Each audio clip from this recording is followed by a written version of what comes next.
বাংলাদেশের রাজনৈতিক দলগুলোর মধ্যে যে দলটিতে সবচেয়ে বেশি শিক্ষিত ও মেধাবী নেতা দেখা মিলে সেটি হল জামায়াত ইসলামী।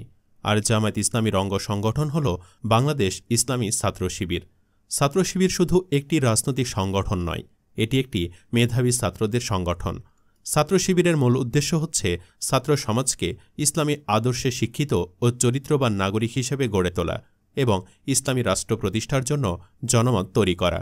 এজন্যই বাংলাদেশের সকল ছাত্র রাজনৈতিক দলগুলোর মধ্যে ছাত্র শিবিরের নেতাকর্মীরাই সবচেয়ে বেশি শিক্ষিত এবং মেধাবী হয়। তাছাড়া ছাত্র শিবির এমনই একটি দল যে দলটি তাদের গরিব মেধাবী কর্মীদের পড়াশোনার খরচ নিজেদের তহবিল থেকে বহন করে থাকে। এছাড়া ছাত্র শিবিরের কেন্দ্রীয় দায়িত্বে থাকা সকল নেতাকর্মী খুবই মেধাবী ও উচ্চ শিক্ষিত হয়ে থাকে। আর এসব নেতাকর্মীরা তাদের মেধা ও বিচক্ষণতার মাধ্যমে এই দলটিকে খুবই সুন্দরভাবে পরিচালনা করছেন। তো বন্ধুরা, আজকের এই ভিডিওটিতে আপনাদের পরিচয় করিয়ে দেব বাংলাদেশ ইসলামী ছাত্র শিবিরের কেন্দ্রীয় দায়িত্ব পালন করা সবচেয়ে শিক্ষিত ও জনপ্রিয় ৮ সাহসী ছাত্র নেতার সাথে। তাছাড়া আরও জানাব তাদের সংক্ষিপ্ত জীবনী ও শিক্ষাগত যোগ্যতা সম্পর্কে। তো চলুন বন্ধুরা, আর কথা না বাড়িয়ে ভিডিওটি শুরু করি। তবে ভিডিওটি শুরু করার পূর্বে অনুরোধ রইল, ভিডিওটিতে একটি লাইক দিয়ে শুরু থেকে শেষ পর্যন্ত দেখবেন। মোহাম্মদ দেলোয়ার হোসেন। মোহাম্মদ দেলোয়ার হোসেন বাংলাদেশ ইসলামী ছাত্র শিবিরের একজন প্রাক্তন কেন্দ্রীয় সভাপতি।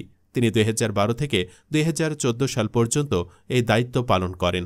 তাছাড়া ছাত্র শিবিরের সবচেয়ে নির্যাতিত ও জেল জুলুমের শিকার হওয়া নেতাও তিনি।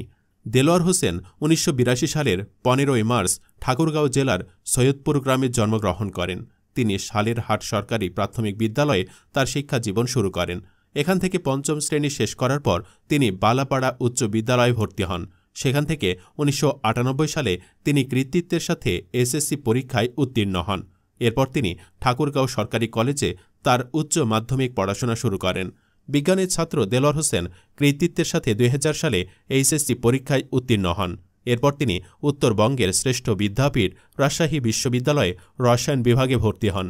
রাজশাহী বিশ্ববিদ্যালয়ে কৃতিত্বের সাথে স্নাতক শেষ করার পর দেলোয়ার হোসেন ঢাকায় বাংলাদেশ ইসলামী ইউনিভার্সিটি থেকে এলএলবি সম্পন্ন করেন। বর্তমানে তিনি জামায়াতে ইসলামী ঢাকা মহানগরী দক্ষিণের সহকারী সেক্রেটারির দায়িত্ব পালন করছেন। ড. শফিকুল ইসলাম মাসুদ। ছাত্র শিবিরের আরেক জনপ্রিয় নেতা ও সাবেক সভাপতি হলেন শফিকুল ইসলাম মাসুদ। তিনি 2006 থেকে 2008 সাল পর্যন্ত এ দায়িত্ব পালন করেছেন। শফিকুল ইসলাম মাসুদ 1978 সালে পটুয়াখালীতে জন্মগ্রহণ করেন।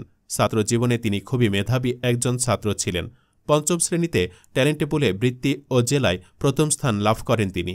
এরপর দাখিল ও আলিম পরীক্ষায় প্রথম বিভাগে উত্তীর্ণ হন।